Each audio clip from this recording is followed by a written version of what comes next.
Hey everyone, I'm Andy, an international tax advisor since 2014, a chartered accountant since 2018, and on this channel I help business owners navigate the complex world of international tax.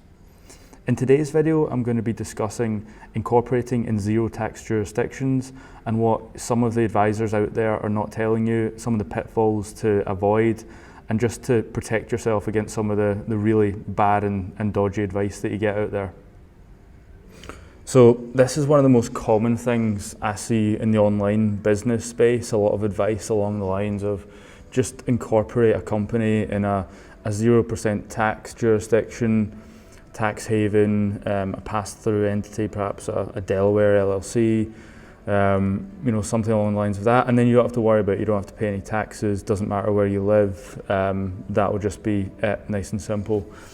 And it's honestly, without context, that's nonsense and can get a lot of people into trouble, because you can incorporate wherever you want, but it's extremely important where you physically are if you've got a business and you're running the day-to-day business in a country separate from your incorporation one.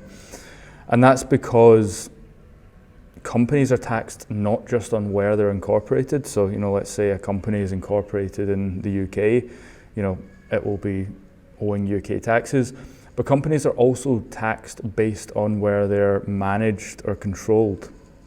So this is, extremely important pitfall, which these bits of advice are really not touching on. So let's say, for example, you've got a company in Dubai, which is really popular these days. Let's say it's a Dubai freezone company and it's eligible for 0% corporation tax.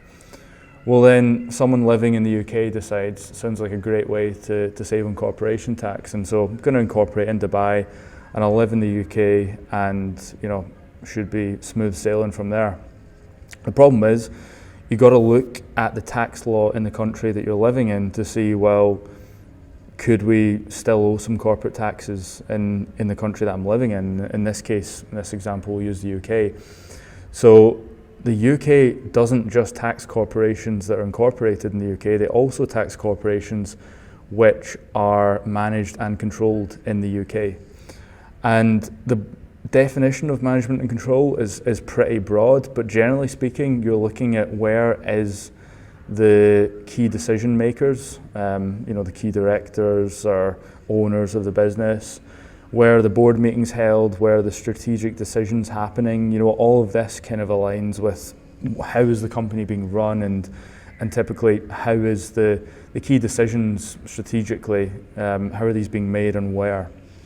And yeah, if you're just going to Dubai twice a year to renew your visa, and then come back to the UK and work on your business throughout the rest of the year, it's managed and controlled in the UK, and you have a UK corporate tax liability.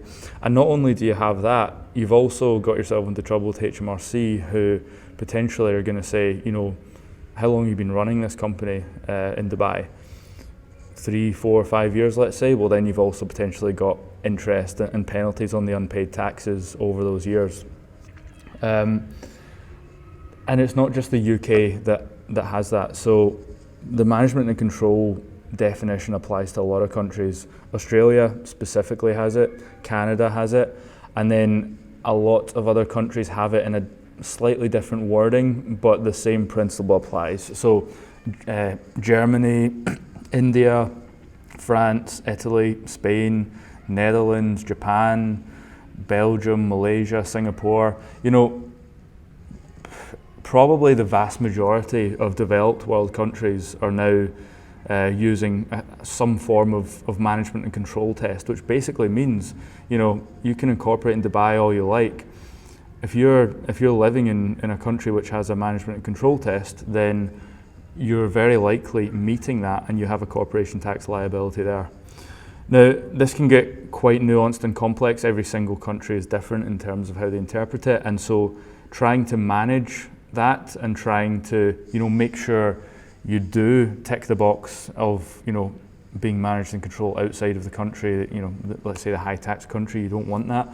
There's obviously steps you can take to try and mitigate that, The most obvious one is just to leave. You know, if you don't want a UK corporation tax liability, like get out of the UK basically.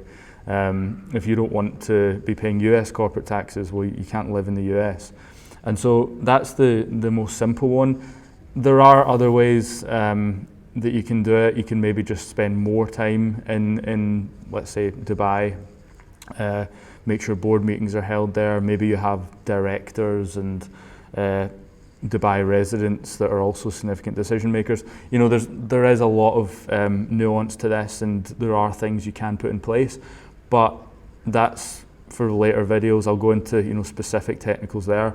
For the moment, I think it's important just to clarify that it doesn't really matter where you've incorporated the company if you are running it from a different country, and you know, there's enough there to say the company is managed in that separate country.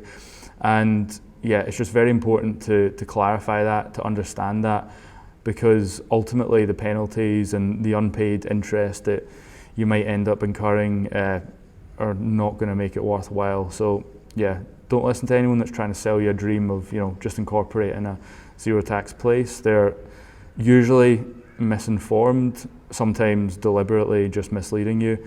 Either way, a lot of people in the space are trying to sell you something that isn't possible and could land you in a lot of trouble. So definitely consider that. Management and control, where is it happening? That's your real first starting point. And you know, if it's not happening in your tax haven jurisdiction, then you just have to be very careful.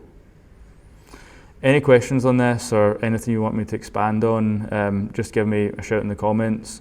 But I will be making later videos to get into some real technical nuances on this and look at it from the perspective of, you know, multiple different tax haven jurisdictions, and also look at it from the perspective of places where people are potentially wanting to live whilst having a tax haven company. So yeah, just let me know in the comments and give me a shout if there's anything you want me to expand on. Cheers.